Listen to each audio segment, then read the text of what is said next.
E chega agora nos estúdios da Sara Brasil, Myron Pereira. Manuel, seja bem-vindo, Manel. Você é desse programa aqui ainda? Eu sou desse programa e você mandou muito bem na sexta-feira passada, Myron. Dizem que foi maravilhoso. Foi bom? Dizem que foi bom, mas o papo foi bom mesmo, hein? Então eu tava pegando uma prainha. Tá bem? Pra noivar, né? Você tava na dificuldade, hein, Manel? Tava na praia, gente. Sofrimento. A gente tava aqui em intercessão pelo nosso irmão. 24 horas. E o pedido de noivado, o pedido de casamento, Aí, né? Manel, já? Ela fez o pedido de Foi de joelho. Eu mandei uma mensagem pra ele, rapaz, esse negócio aí. Ele tá romântico, hein? Mas foi rápido, hein? Ele é uma máquina, né? Quantos anos aí? 18 anos. Anos de namoro. 4 anos. E falou que pra ela que não vai ser agora assim tão rápido também não. Não, pedido é uma coisa. Agora pra sair o casamento são mais 4 anos. Tá certo, Manel. Parabéns, Manel. Parabéns. Muito bom, Feliz, gente. cara? Feliz demais, sabe? Parabéns, Deus é toma bom. vergonha. Você não vira? Érica. Foi ajoelhado, gente, e aquele, né, o anel dentro daquela caixinha, e abriu aquela coisa. Como manda a tradição. Depois estourar o espumante, enfim, foi muito bom. E aqui nos estúdios com a gente, eles sempre nos filmando, pegando o ângulo mais bonito da gente, Elias e o Juan. E aí, galera, beleza? Animados aí para um Dose Milionárias? A animação dele foi impressionante. Eu fiquei animado por eles agora. Muito bom. Gente, olha, e hoje o nosso bate-papo, e você sabe, né? A gente sempre traz alguém aqui relevante, que é referência para a nossa vida. E é o nosso amigo, né, Myron? Júnior De Gross. longas datas de também. longas datas, é. Seja muito bem-vindo, Júnior Gross, que na verdade é um nome diferente. Júnior, primeiro né? O Júnior, depois o Gross, nome do Gross, o nome do pai. Na verdade, não. Na verdade, o nome é Roberto, né? Roberto, Só que aí, os amigos aí. tinha tanto Júnior lá na igreja, na Nacional, quando era da Presbiteriana Nacional, que aí eles resolveram, foi a Martinha, esposa do pastor Walter, que começou a falar assim, que grosso, o Júnior, qual o Júnior Grosso, Júnior Grosso, Júnior Grosso. Aí eu gostei, adotei, assinei e pronto. Que Meu nome ficou Júnior legal, Grosso. massa. Olha, você vê, né? Ô, Júnior, acho que esse ano faz 10 anos que eu te conheço, cara. Já tem isso tudo. Rapaz, Com 10 caramba, anos. hein? que coisa, hein? Já é uma Se não for, coisa, passou muita se não coisa, for 9, é 10 anos, 10. já passou muita 9 coisa. para 10. E tu sabe da história dele, de ter estudado aí para 37 concursos? Sei, ele já contou. Já contou? Já Eu sou contou? amigo, pô. Quem tá ouvindo hoje que vai receber pela primeira mão. Primeira gente. mão, mas a história... Quando você acha que é perseverança ou é teimosia? Então, conta pra gente isso aí, como é que foi? Chegava uma hora, esse cara, Deus não quer me abençoar? Como é que é? Porque tem muita gente aí que presta serviço, né? Ou presta serviço, presta concurso, né? Estuda para concurso, não passa, aí, meu Deus, daí até que chega, você faz 37, e aí passa no Senado Federal, e ainda tem gente que fala assim, faz moleza. Pois é. E aí? Não sabe o que vem por trás, né? Muitas vezes, não sabe o que a gente passa por trás. Né? Não, assim, só para explicar, eu sou TDAH, né? Forte, muito. Só que não sabia disso. Quando eu era adolescente, ninguém sabia disso, ninguém falava disso. Né? E aí, assim, fui estudando, fui fazer vestibular para arquitetura. Só que tinha uma segunda opção, eu nem sabia que tinha segunda opção. Na hora de anotar a segunda opção, eu olhei lá as opções possíveis, aí eu vi arqueologia lá na UNB. Eu falei, cara, arqueologia deve ser legal, mexer com fóssil, esses negócios. E anotei arqueologia. Só que não existe arqueologia no UNB, era arquivologia. Nossa! Você esqueceu só um V. Só troquei.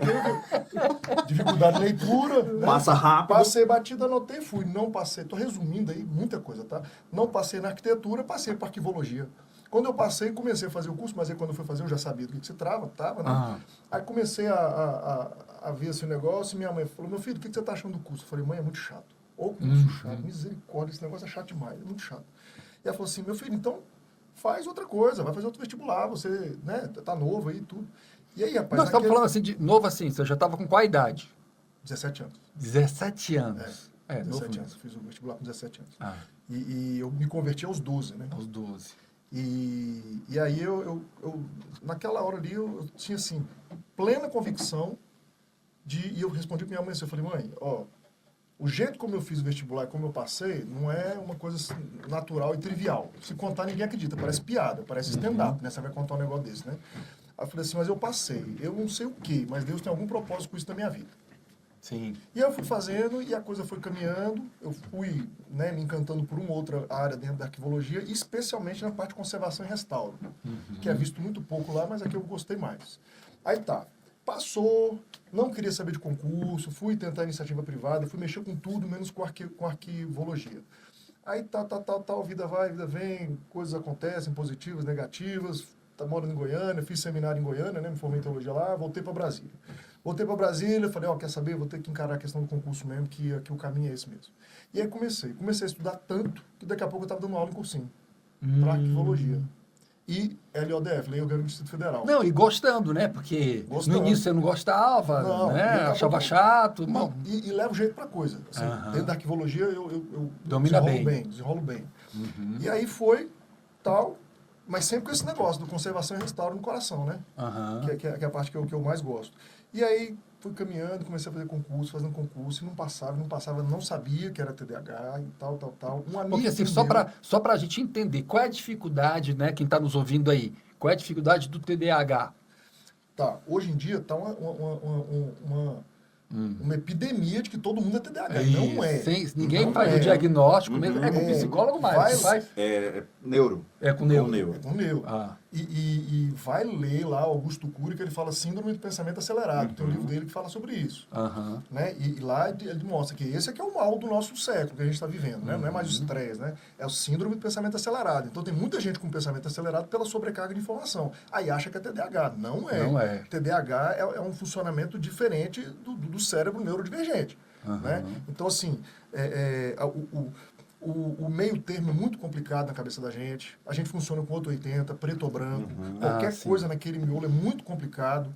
Então, muito impulsivo, muito, às vezes, compulsivo, obsessivo em algumas coisas que você quer, você botou na cabeça que quer fazer aquilo, você vai fazer e o TDAH é difícil dele assim, desistir de uma coisa e, ao mesmo tempo, é difícil de começar. Né? Mas quando bota uma coisa na cabeça, aí vem a teimosia e o hiperfoco e pronto. Né? E muita dificuldade de leitura. Você começa a ler uma frase, uma palavra te remete a um pensamento, você está lendo, daqui a pouco você está na quinta linha, você já não lembra mais nada do que você leu, tem que voltar. Cara. Então assim, foi muito sofrido. Ao longo da vida, se esquecendo, perdendo coisas. Então eu sempre ouvi assim, coitado, meus pais não tinham a menor condição de saber disso na época, né? Mas assim, você não está dando valor às coisas que você tem. Eu perdi casaco, perdi relógio, perdi tudo. Parei de usar relógio para não perder celular. Porque eu sou obrigado a usar, eu não uso relógio, eu olho a hora no celular, eu não esqueço o celular. Né? Essa semana mesmo, eu esqueci a carteira na igreja no domingo, semana passada. Na sexta, a Flávia, secretária da igreja, me ligou, olha, a faxineira zeladora encontrou a sua carteira. Eu estava onde? Estava no banco. Eu nem lembrei, eu nem percebi que eu estava sem carteira. Então, assim, é Deus que cuida mesmo. Sim. Carro aberto, portão aberto, sem trancar a casa, isso é todo dia. Até mesmo porque a igreja não é um lugar seguro, esqueceu. Logo a carteira. É que Deus é bom, né? Mas aí eu fui caminhando, e aí, naqueles critérios, assim, né, que o cliente deve se pautar, né? É lícito o emprego, um concurso público é uma coisa lícita, é uma coisa lícita, é uma coisa boa. A vontade de Deus é boa, perfeita e agradável, né? O concurso é bom, é agradável, você tem uma estabilidade, tem um bom salário e tal, mas é perfeito, aí você tem que saber se é a vontade de Deus para a tua vida. Para ser perfeito, tem que ser a vontade de Deus para a tua vida, você tem que ter aptidão para aquilo, né?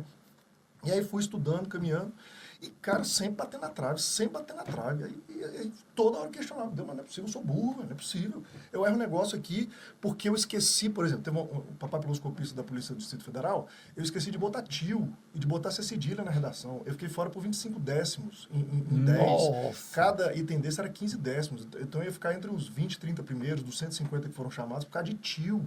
Né? Então, assim, eram umas coisas que ao mesmo tempo que era um balde de água fria, me indicava que eu estava no caminho certo. Só faltava alinhar alguns detalhes.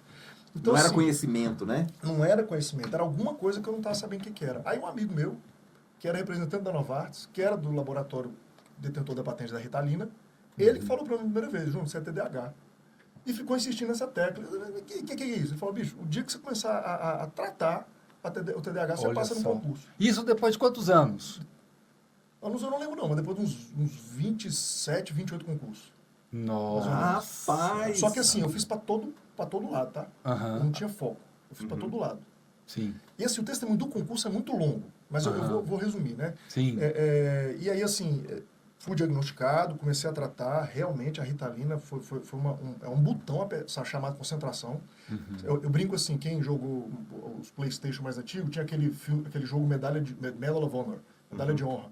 Aí quando o personagem levava tiro, ele tava morrendo, o som meio que abaixava, ficava tudo em câmera lenta e a imagem ficava toda embaçada e ficava só uma visão aqui, ó.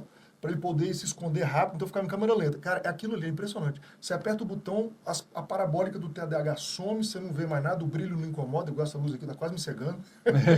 Tudo, né? A gente capta tudo. De repente, você foca num negócio só e você está concentrado naquilo ali. Né?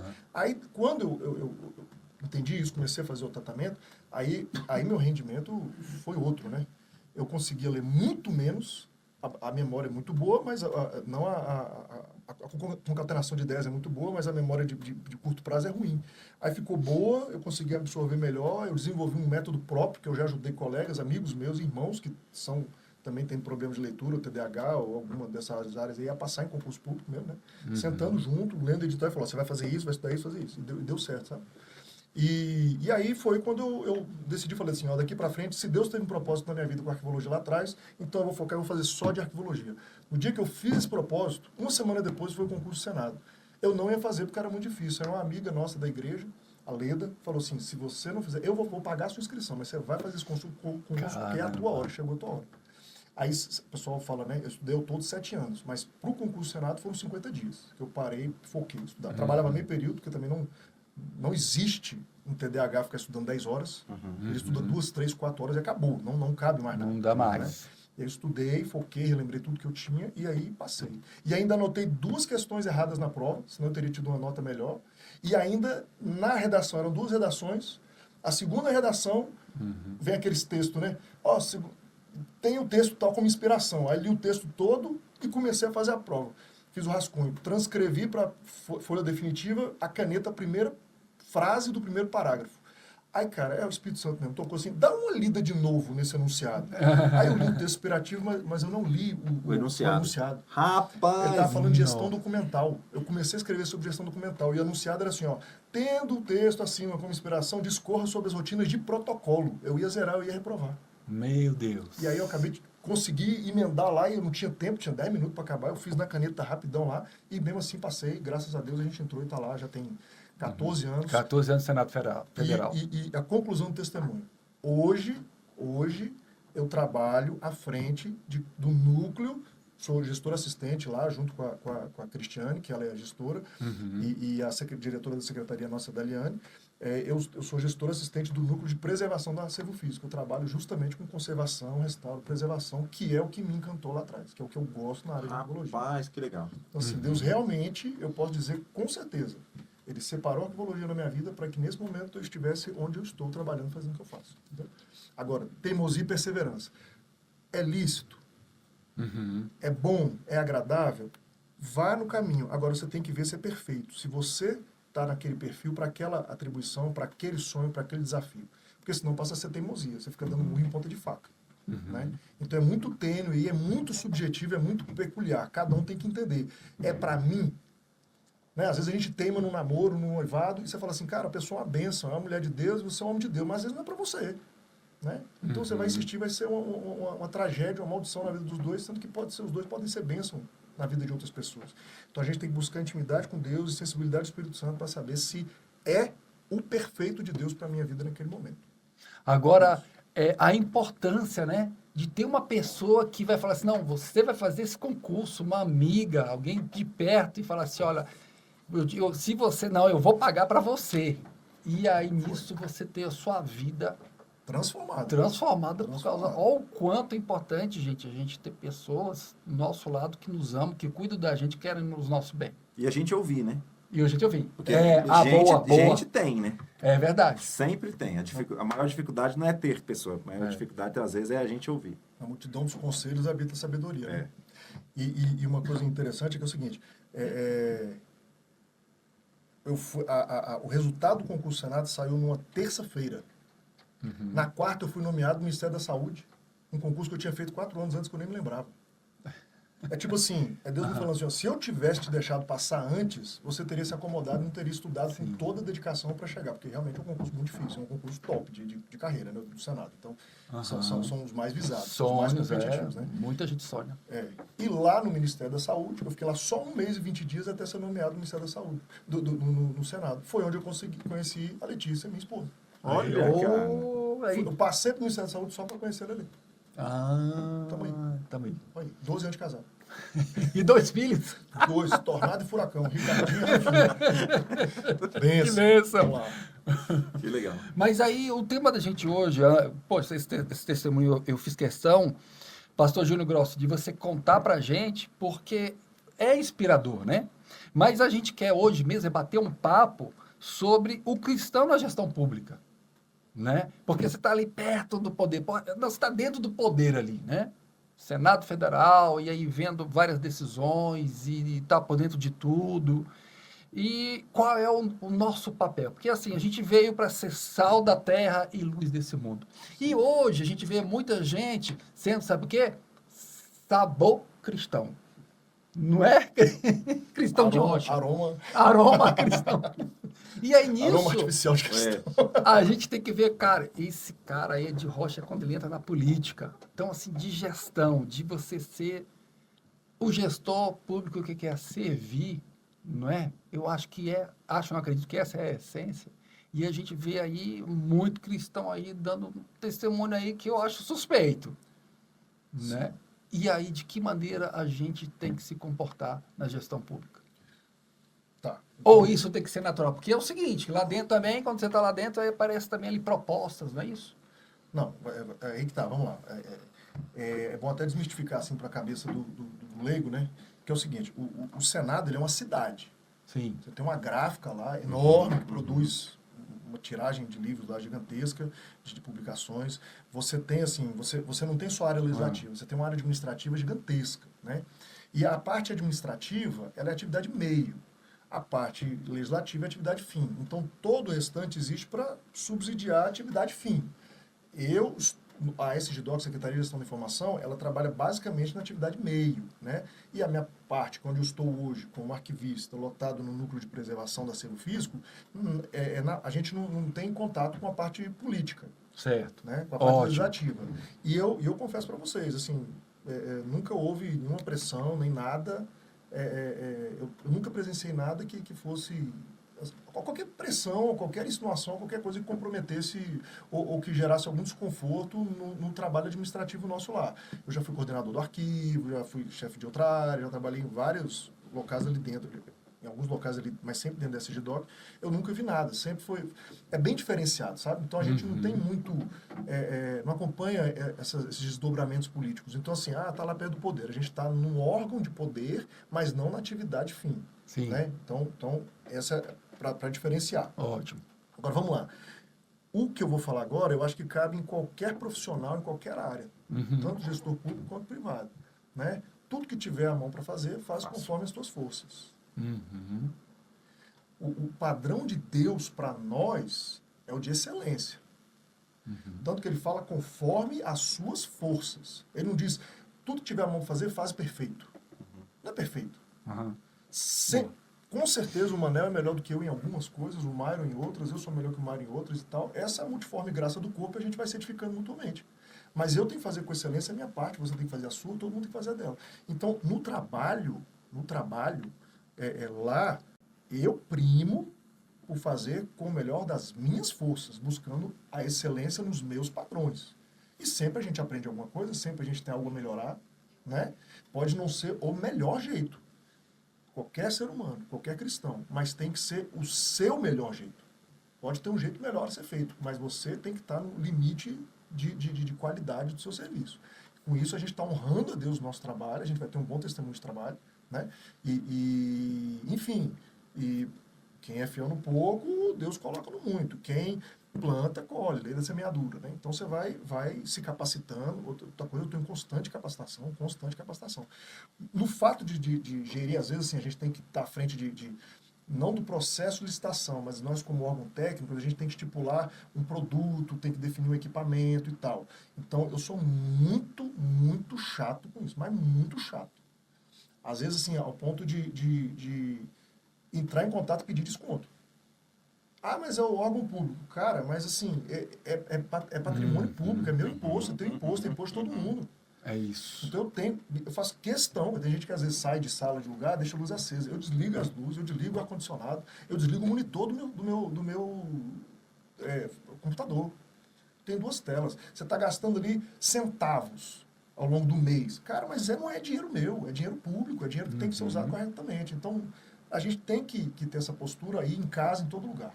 Ótimo. Então, eu trato o patrimônio que está sob a minha responsabilidade do Senado, eu trato como se fosse com a mesma responsabilidade que eu trataria o meu. Então, até mais, porque não é meu. Isso. Né? Então, eu acho que isso é o que a gente tem que... E foi muito bom você abordar isso, porque a gente vê, por exemplo, as lixeiras da rua.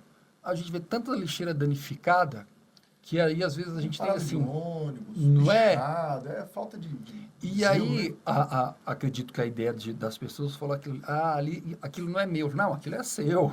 Exatamente. Sai dinheiro que foi destinado para ali, para, às vezes, consertar aquela lixeira, que poderia ser destinado para um outro lugar, que seria, né, e não para consertar algo que quebraram de propósito. Sim.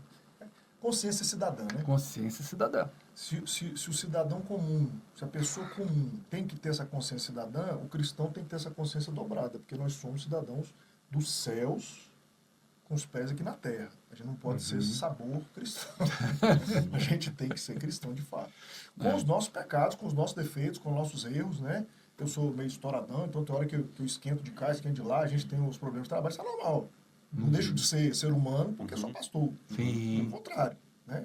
Então, assim, estou lá trabalhando, fazendo meu trabalho. Às vezes tem os problemas, isso é normal, de todo ambiente de trabalho. Mas na parte de zelo com patrimônio, com excelência do trabalho, isso daí a gente tem que primar, não pode vacilar nisso aí não. Show de bola! Eu estou aqui conversando com ele, que é pastor e funcionário do Senado Federal e casado com Dona Lelê. Ele, Júnior Grossi. E sempre comigo aqui, Myron Pereira, psicólogo. E claro, eu, Manuel Leônidas, empreendedor da Pizza César há 30 anos. Mas o G Nunes vai te dar agora o número para que você possa participar, fazer sua pergunta, né, G? Qual é o número? Muito bem, Manuel. Só mandar mensagem pra gente aqui no 61 30 22 98 70, viu? Pode fazer pergunta, fica à vontade, né? Maravilha, isso aí. Myron, você que é um psicólogo, por que as pessoas, Myron, depredam as coisas, o público? É fácil de saber, da gente descobrir? Não é uma resposta fácil, né? Porque se as pessoas, danificar algo que é nosso, não é de repente a visão de se achar que extravasar raiva em algo que, não, isso aí não vai me prejudicar, e aí acaba que prejudica não só a pessoa, como um monte de gente. Pode ser um desejo por transgressão, né? Pode ser um desleixo. Porque quer ver uma coisa, Myron? Não, a gente pode falar. vê... Obrigado. A gente vê em países mais rigorosos, com leis mais rigorosas. E aí, se roubar o carro aqui, você vai ter um braço cortado. Sei lá, estou aqui, né? E aí não acontece esse tipo de coisa. São leis, a gente precisa Pois é, de mas leis. a sua resposta já fala, né? Pois é, porque, por exemplo, a gente vai no Japão. No Japão você não encontra lixo. É educação ou lei? Educação é lei. Pois é. É a lei, não é a educação. Mas lei a gente tem, só que às vezes fica aquela sensação de impunidade, injustiça, frustração com o sistema. Então, quando a gente tem não a lei no sentido, mas assim, quando a gente tem uma punição, digamos assim, né? Quando a gente tem uma consequência, o ser humano se amolda. Sim. É claro que no decorrer do tempo, a educação vem, o movimento vem. Nós somos seres animais, né? Nós somos animais condicionados. Então, a gente vai sendo condicionado. Mas o ser humano, por si só, ele é muito difícil lidar com aquilo que é externo a ele. Se a gente tem um ser humano que não toma banho, você imagina, né? Um ser humano que se dá, né? Se coloca nessa posição de não cuidar da saúde, que a gente chama de autoabandono. O que ele vai fazer com o que é do outro? Né? Se a gente tem pessoas, né, e não é um adoecimento, não, circunstâncias da vida que faz a pessoa, por exemplo, ser uma moribunda, ou não cuidar da saúde, não cuidar de si mesmo. Se ela chega nesse estágio, o que ela vai fazer com a lixeira do bairro dela. Porque, gente, vamos imaginar aqui, eu sigo um amigo que ele é prefeito de uma cidade e ele já falou, gente, esse lixo aqui, na época da chuva, vai inundar a sua casa. Uhum. E as pessoas continuam jogando lixo na rua. E quando chega a chuva, ela continua reclamando da prefeitura. Que não fez nada. Que não fez, entende? Então, essa sensação de impunidade, de transgressão, de não responsabilidade. Mas, né? posso fazer Claro, um comentário? claro. Mas esse ponto aí agora, eu acho que é sintomático de outra coisa. Aí a gente teria que entrar na questão de ideologia política. Uhum. Por exemplo, começou lá atrás, né? Lá com Getúlio Vargas e tal, a questão da CLT, FGTS, esses direitos começaram lá atrás. E historicamente, o cidadão brasileiro, ele se acomodou ao Estado cuidar da vida dele. Uhum. Eu não preciso, eu vou fazer um comparativo sem juízo de valores, tá? Sim. Eu não preciso preocupar com a minha segurança porque a polícia cuida, o Estado cuida. Eu não preciso preocupar com a minha aposentadoria porque o INSS cuida. Eu não preciso preocupar com a saúde porque o SUS cuida. Eu não preciso cuidar da minha educação porque o governo vai estipular o que eu tenho que aprender. Uhum. Aí você vai, por exemplo, nos Estados Unidos. Não, o Estado está aí, mas se a polícia não chegar, eu tenho que ter uma arma para defender minha casa, minha família. Não, se eu não Eu pago o investir, alarme, eu pago a segurança. Se eu não investir na minha aposentadoria, eu não vou ter aposentadoria. Não tem aposentadoria. Se eu não pagar um plano de saúde, eu não tenho SUS para me acudir. Se eu não, qual o outro que eu tinha falado? Educação. Eu que escolho em qual escola que eu vou colocar conforme o método que eu quiser que meus filhos aprendam. Não tem uma grade curricular tão rígida quanto a nossa. Né? Nos Estados Unidos, a maioria dos empregos, você trabalha por hora. E aí você se organiza e se você não recebe pelas férias. Uhum. Qual que é o mês que a gente mais recebe? Férias. O que não existe. O 13º. É verdade. Pode pegar esse valor, diluir no restante dos meses e tal. Então, assim, eu sou acomodado a deixar o Estado me dar. E é tão interessante esse contexto porque passa também pela família. Por exemplo, uma cultura no Brasil é diferente de uma cultura, por exemplo, em outros países. Em países mais autônomos e mais desenvolvidos, a família também prega mais autonomia para os filhos. Sim. No Brasil, é comum você ver um filho com 30 anos morando ainda na casa dos pais, ou até mesmo quando sai, mas tem uma relação de dependência. Em outros países, não.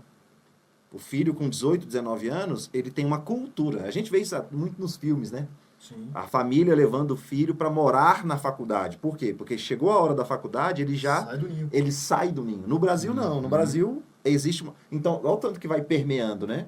Então, se eu tô aqui com 30 anos Muito e ainda bom. meu pai que garante minha casa, minha mãe que garante minha comida. Então, quando eu vou para o Estado, quando eu vou para a sociedade, alguém está garantindo também, né? Legal. Então, é uma série de fatores. E isso pesa? A gente vai continuar já esse bate-papo, porque nós temos que ir pro break, mas rapidinho a gente volta. Sempre convidando alguém aqui para bater um papo com a gente, que é referência para nossas vidas. E hoje, o nosso convidado aqui, nosso convidado meu e do psicólogo Myron Pereira, é ele, Júnior Grossi, que está contando o testemunho dele, de vida, ter feito 37 concursos, né, ter passado no 37º concurso, não é isso? Passei num outro lá antes, mas não Outro, cheguei a mas- ser chamado. Só fui chamado depois de ter passado no Senado. Isso aqui Pois foi mais é, interessante. e aí, né, 7 anos estudando, enfim, a gente falando de TDAH, mas a gente está agora no outro papo, gente, que é de como a gente trata o que é público, né? Sim. Com zelo ou não. E eu quero conversar com vocês, gente, sobre entrar na política, né? Porque tem muita gente aí que não fala assim, olha, vou entrar na política, porque não vou entrar porque a política é suja, porque a política... Tal. Quando, na verdade, a política é algo bom e aí são as pessoas ruins que entraram. E agora, será que não tem necessidade de nós, os bons, os cristãos, entrarmos na política? Em Júnior Grossi, o que você acha de cristãos na política? Paz, Martin Luther King, todo mundo sabe, é famoso essa frase dele, né? O que me incomoda não é o grito dos maus, é o silêncio dos bons, né? Sim.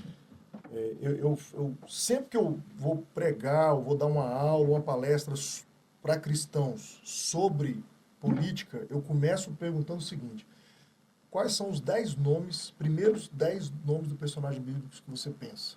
Eu falo assim, preferencialmente o Antigo Testamento. Rápido, me fala aí, 5 nomes, Myron e Manel. 5 nomes, rápido. Moisés, Salomão, Davi, Davi. né? Tá, Ruth, Esther. Todas. Os 5 que você falou. Personagens políticos. Todos. Geralmente, todos que as pessoas falam são personagens com envolvimento político. A igreja, não sei por que cargas d'água, em algum momento, separou de tal forma o estado da igreja, né, da religião, que achou que fica aqui esse negócio no Brasil, né, de política e religião não se discute. Não se né? discute. Política, religião e futebol. Se a gente discutisse mais política no mundo, a gente não teria tantos homens-bomba. Não teria o que tem lá no Irã acontecendo agora. Sim. Se a gente discutisse, aliás, religião, né? Se a gente discutisse política, a gente pesaria na balança efetivamente ideologias, ideias e projetos, e a gente veria, cara, se eu defendo família, se eu defendo a vida desde a concepção, como é que eu posso votar num partido que tem no estatuto ou apresentou vários projetos defendendo o aborto? Ou cogitando a transição de gênero de uma criança, por exemplo. Ah, não, mas eu gosto daquele senador, aquele candidato a deputado, eu vou votar nele. Tudo bem, mas na hora que ele está lá, se o líder do partido falar, você vota com a maioria e voto fechado do partido, o voto dele não vale mais nada, eu voto do partido, entendeu? Então a gente tem que, como cristão, tem que pensar isso. Então eu falei que a gente não discute nem política, nem religião, nem futebol. Se a gente discutisse futebol, não tinha tanta gente perdida torcendo para Vasco, Fluminense, né? Essas coisas por aí. Coitado, sem rumo na vida, Sem rumo, sem direção. esperança, 30 anos sofrendo, pois né? é, Não, meu Deus. né? Então, a gente precisa sentar e discutir de maneira madura, de maneira aberta, sem agressão, com respeito, mas ponderar, gente, você é cristão, sem sabor cristão, você é cristão de verdade? Então vamos lá, o que a Bíblia fala sobre essas pautas aqui, ó, que a gente tem sido atacados hoje? Se nós não colocarmos pessoas cristãs ocupando cargos de poder, como é que a gente vai ter o poder de confrontar isso no parlamento? Sim. Às vezes a igreja fica décadas batendo numa tecla, sendo que numa reunião de líderes do Congresso Nacional, decide-se e numa canetada, numa votação, está resolvido. Então, eu entendo, assim como a gente vê na Bíblia, Daniel, José e tantos outros, inclusive no Novo Testamento, você tem pessoas lá do Sinédrio, Nicodemos, você tem centurião, você tem pessoas de autoridade lá, né? E outros que são citados lá, que ocupavam cargos de poder e fizeram a diferença. Recentemente, eu não sei exatamente quanto tempo, eu vi recentemente num documentário, descobriram lá em Israel uma igreja onde tem um presídio de Israel, a igreja cristã mais antiga, que lá está escrita pela primeira referência de Jesus como Deus. Está lá, perto lá do Megido, lá, né? E aí, o que eles fizeram? Descobriram aquilo lá e estava descrito lá que essa igreja foi construída pelo centurião tal, ou seja, um centurião romano que bancou a construção da igreja. Olha. Enquanto o cristianismo era perseguido em outros locais do império. Então, assim, homens e mulheres de Deus, como sal e luz, influenciando, ocupando cargos de poder. Nós precisamos. E no Brasil parece que o político, quando ele é candidato, ele primeiro tem que pedir desculpa. Ó, me perdoe que eu sou candidato. Eu vim pedir seu voto. Cara, ele não tem que pedir voto. A gente tem que agradecer, porque tem alguém se dispondo a fazer o que a gente não tem coragem. Igual o missionário. O missionário está lá no Oriente Médio, sofrendo lá risco de morrer. A gente tem que agradecer. A gente tem que, no mínimo, botar a mão no bolso e bancar e ajudar os missionários. E orar. No mínimo, a gente tem que orar e apoiar qualquer cristão de verdade, né? De verdade, que esteja encarando um desafio político. E um exemplo, quer ver, que como a política interfere na nossa vida e como é importante, né, a gente está levantando essa bola também, porque estamos em anos de eleição, como é importante esses políticos colocarem leis que nos ajudem. Vamos dar aqui um exemplo na minha área, que sou do empreendedorismo. Então, assim, por causa dessas, muito por causa dessas bolsas aí, esses auxílios que as pessoas recebem, o mercado ficou mais difícil para a gente, para contratar pessoas, porque se existe aí muitos auxílios, que, claro, tem a sua importância, tem que saber fazer isso aí de uma forma que não atrapalhe o mercado de trabalho, que muita gente parada sem trabalhar, só recebendo. Isso aí, o quê? Devido ao quê? A pessoas que a gente elegeu e colocamos no poder. Exatamente. Aí, isso vem desde aquele negócio que a gente estava comentando lá de trás, de Getúlio Vargas, do assistencialismo, o brasileiro, culturalmente a gente é acomodado a deixar o Estado decidir por nós, né? E o parlamento é um estrado da sociedade. Então, quem está decidindo lá, está decidindo em nosso nome. Votar é dar um cheque em branco. É né? isso. E eu fiz uma pesquisa, eu até comentei com vocês aqui no intervalo, né? Sim. Qualquer um em casa aí pode fazer pesquisa aí no chat GPT, Copilot, o que quiser. Eu pedi assim, ó, liste para mim todos os possíveis benefícios, hoje, auxílio social, bolsa e tal, que tem no Brasil. Aí você vai refinando a pesquisa, você chega no número lá, são 20 e poucos, inclusive fiéis, essas coisas. Aí eu falei assim, qual o valor máximo que uma pessoa pode receber de auxílio? Aí deu 4 mil e poucos reais. É muita coisa. É lógico que é por um período pequeno, mas assim, Sim. não importa. Importa que a pessoa, hoje em dia, como você falou, empresário, às vezes tem gente que quer trabalhar e vai falar assim, não me ficha não, porque se eu for fichado, eu Eu perco o benefício. o benefício. Uhum. Então, quer dizer, acaba sendo um desestímulo à produtividade. O Brasil precisa ser um país produtivo. Nós somos péssimos em produtividade. Sim. Né? Péssimo em produtividade.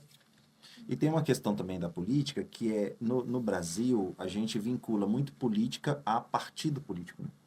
Sim. Então a gente não discute política porque a gente está impregnado dos partidos e não da política. A política é aquilo que é bom para a sociedade. Sim. Então, por exemplo, se uma criança precisa de uma escola, um deputado X e um deputado Y, não discute a escola por quê? Porque é de partido diferente. Uhum. O momento agora está muito complicado. Né? Ou seja, então a escola da criança fica para lá. Por quê? Porque quem está discutindo é do partido X, partido Y, da religião X, e a criança fica sem escola. Então, no Brasil, a gente ainda está muito aquém, né, de conversar sobre política no sentido, cara, o que é preciso. É igual pai e mãe. Uhum. Pai e mãe que discordam se o filho pode ficar no celular ou não. Sim. Aí, em vez de eles chegarem num denominador comum, eles brigam, não resolvem o problema e a criança fica como? Discute para ver quem tem razão. É isso, discute. Para ver o que é melhor. Isso, porque o foco não é a opinião do pai e a opinião da mãe. O foco é a criança no celular. Mas, Myron, assim, concordo com o que você está falando, só que, assim, atualmente, abrindo o jogo, né? A questão está tão complicada, porque é aquilo que eu falei, existem partidos que têm no estatuto Uhum, sim, claro. coisas que Claro. agridem frontalmente a essência da fé cristã. Sim. E aí é complicado você argumentar, como aquilo que eu te falei. Existem pessoas vinculadas a partidos de esquerda, que são pessoas boas, que são pessoas bem intencionadas e tal, e que não defendem aborto, não defendem algumas coisas que a gente sabe que nós somos contra, né? A Bíblia é contra. Mas é o que eu estou falando. Às vezes a pessoa vai ser eleita, quando ela chegar lá e tiver um voto fechado, um acordo de maioria, ela não tem opção. Ela não tem opção. Ela tá... O voto tá rendido. Uhum. Então, assim, atualmente, eu estou radical no sentido não de discutir política, eu converso numa boa. Mas eu não consigo... Pior que eu tenho amigos que são de esquerda. Mas eu não consigo votar Pois é, mas até sabendo disso. mas até a esquerda existe a esquerda e a esquerda, né? Entende? Sim, mas entende? Mas Não, entende o que eu tô sim, falando? claro, Quando chegar claro. lá, a pessoa está rendida no voto? Claro. Ela vai ter que votar? Entendeu? Mas o que eu digo é naquilo que é essencial, né? Por exemplo, essencial não. Naquilo que são assuntos, por exemplo, eu sei que de relevância social. de relevância que social, que precisa ser discutido Aí e fica que puxando sardinha para as ideologias. dos dois lados. Isso é. Aí a Concordo. ideologia atrapalha, por exemplo, o exemplo Demais. da escola. Atrapalha Entendeu? demais. O fato é, a criança precisa da escola. O que a gente vai fazer? Então a ideologia de A, a ideologia de B vai ficar ali conflitando e o menino sem escola. Sim. Né? Então a gente não chegou nessa maturidade, né, Não. social. Digo Não. assim, como o Brasil como um todo. Como o né? Brasil. De olhar, por exemplo, 50% das casas brasileiras não tem esgoto. Não tem saneamento básico. Né? O índice de analfabetismo alto. funcional é muito alto. Então, alguns índices básicos de vida Estão muito abaixo são do muito mínimo. abaixo. Por quê? Né? Porque a gente não tem uma conversa de política no sentido... Então, a gente está conversando sobre manipulação. Isso. Eu quero que você seja do meu lado e não quero... Porque é partidário. É partidário. É partidário. Fisiologismo, essas coisas assim, né?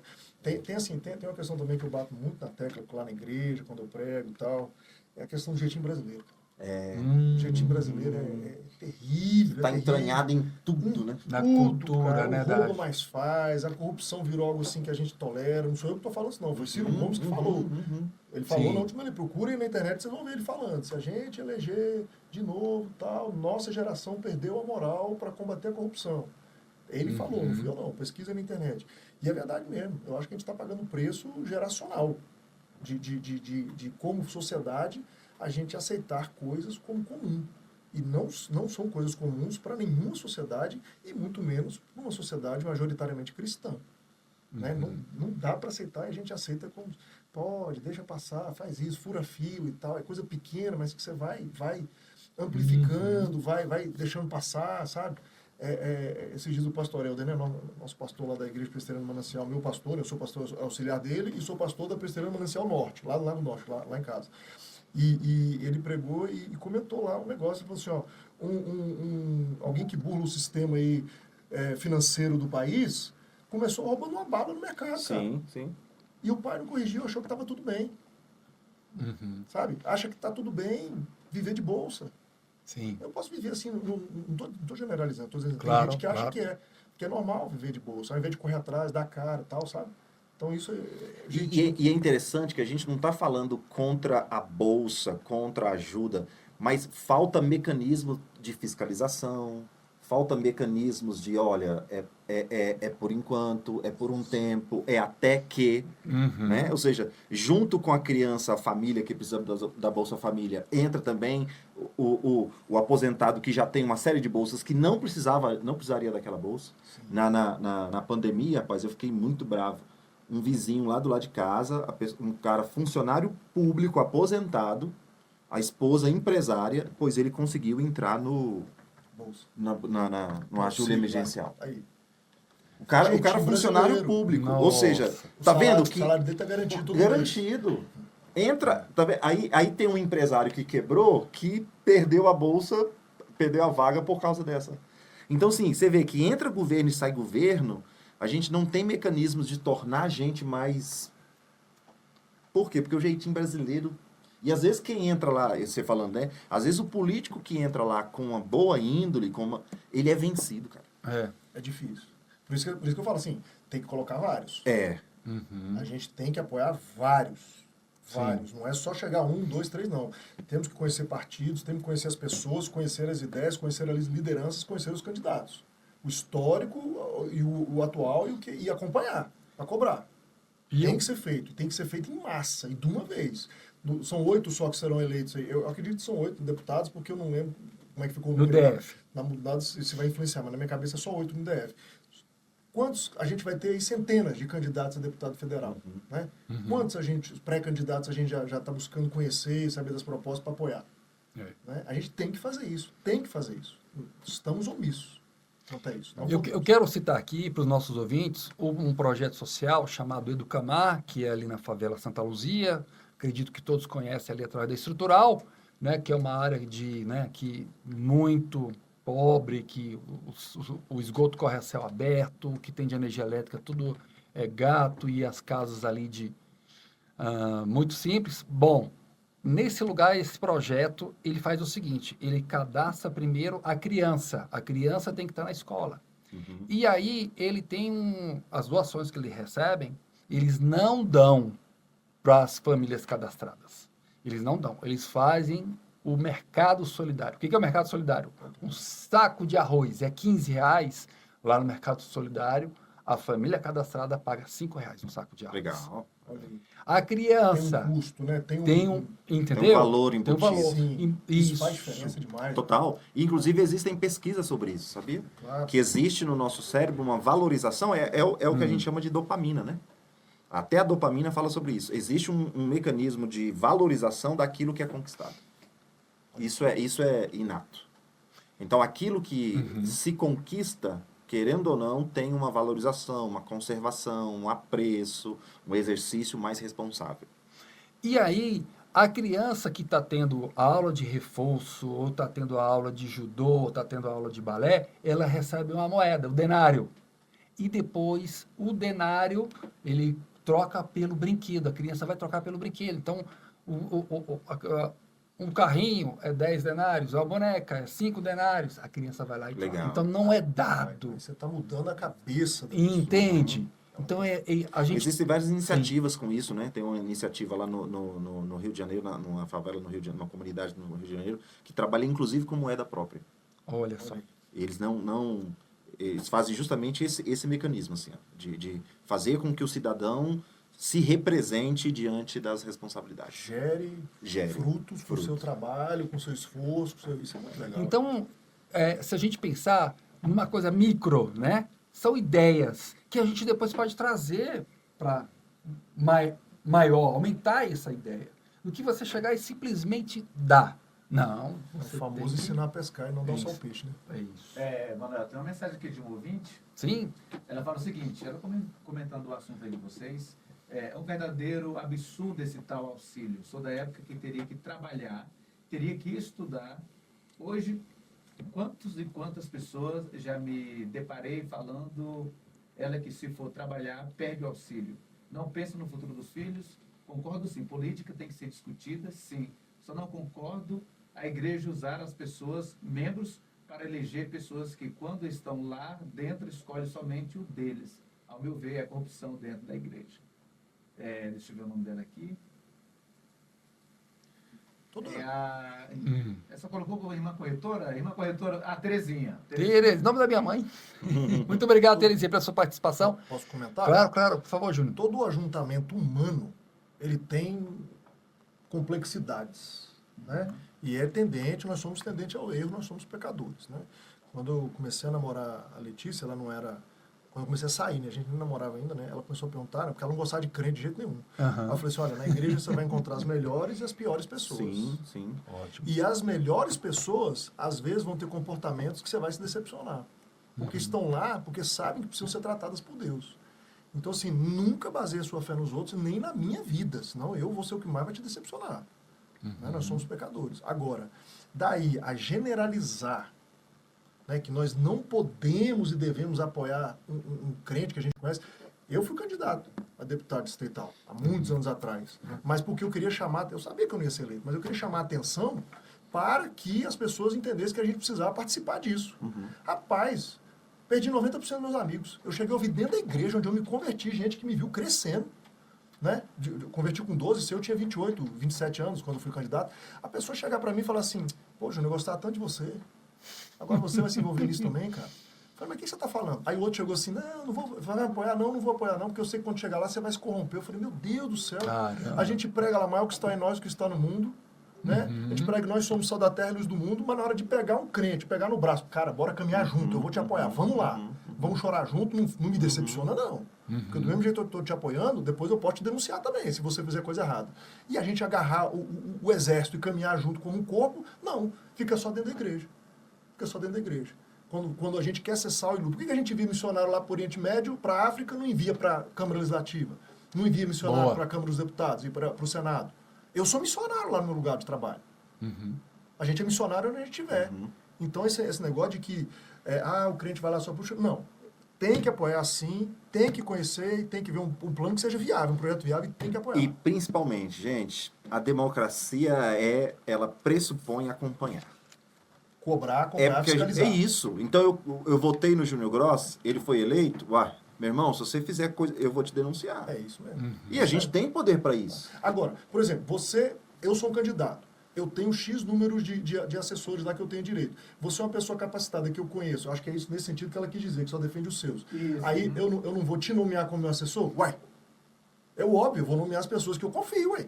Então eu não vejo problema nenhum nisso. Não vejo problema nenhum nisso. O problema é quando você fica com o rabo preso, não sei o quê. Eu vou ter um apoio de um grande empresário desde que eu coloque 5 no meu gabinete. Aí começa, aí são os conchavos, aí é complicado. Aí a pessoa está se vendendo. Aí não é por aí. Aí eu concordo com ela, não é por aí. Mas o oposto, eu discordo. Eu acho que a gente tem que apoiar, tem que acompanhar, tem que fiscalizar e tudo. Tá certo. É porque a política no Brasil funciona só a cada 4 anos. Né? Para nós como sociedade, né? E outra coisa. Esses dias Verdade. eu conversando com uma pré-candidata, você inclusive estava...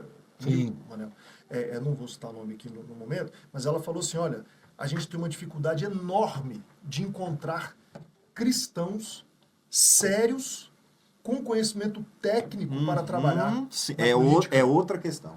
Porque a igreja foge da política. Então, quando você vai... Vamos falar sobre a pauta verde, a pauta ecológica. Ai, cadê? Você só acha gente de esquerda para falar nisso? A igreja não sabe. Não sabe. Você só acha gente de esquerda para falar nisso. E um assunto tão importante. Aí a esquerda avocou para si, todo mundo acha que não, isso é uma pauta de esquerda. Não é, meio ambiente está lá em Gênesis. Se não tivesse meio ambiente, a gente não tinha gente. Então por que a gente não tem gente capacitada para... O assunto técnico dentro do movimento cristão é baixíssimo.